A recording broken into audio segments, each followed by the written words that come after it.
तो आज हम लोग पढ़ेंगे जो फिजिक्स का फर्स्ट चैप्टर का जो एक क्वेश्चन इंपॉर्टेंस बन जाता है, जो 2026 में कोई भी स्टूडेंट जो बिहार बोर्ड में शामिल हो रहा है, ये क्वेश्चन उसके लिए इंपॉर्टेंस बन जाएगा।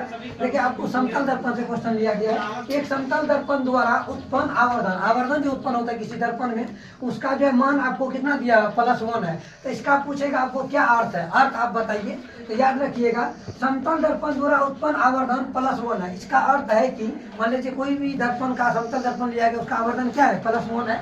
इसका अर्थ है कि जो है आपको जो भी दर्पण है, दर्पण के सामने जो इतनी लंबाई की वस्तु आपको रखी गई, माने कोई एक समतल दर्पण लिया गया, इसमें जितनी लंबाई की वस्तु सामने रखी गई है, उसका प्रतिबिंब, जो प्रतिबिंब उसका बनेगा, उतना ही लंबाई का प्रतिबिंब बनता है। माने जितना लंबाई का कोई वस्तु दर्पण के सामने रखा गया है, उतना ही लंबाई का जो है आपको प्रतिबिंब जो है भी बनेगा। +1 का अर्थ यही होता है। आवर्धन का मान धनात्मक, ये जो प्लस चिन्ह आपको दिखाई दे रहा है, इसका मतलब हम समझेंगे आवर्धन का मान धनात्मक चिन्ह यह बताता है कि प्रतिबिंब क्या बन रहा है, प्रतिबिंब का जो है कैसा बन रहा है, इसका गुण को कौन डिनोट करेगा। यहाँ पे आपका जो प्लस चिन्ह है या ऋणात्मक चिन्ह जो होता है, वो डिसाइड करता है प्रतिबिंब कैसा है। तो याद रखिएगा, धनात्मक चिन्ह ये बताता है कि जो भी प्रतिबिंब बन रहा है, प्रतिबिंब जो है कैसा बन रहा है, आभासी। आभासी मतलब समझ रहे हैं आप लोग, जो आभासी, जिसका हम लोग पर्दे पर जो है प्रतिबिंब को प्राप्त नहीं कर सकते, वो आभासी प्रतिबिंब होता है।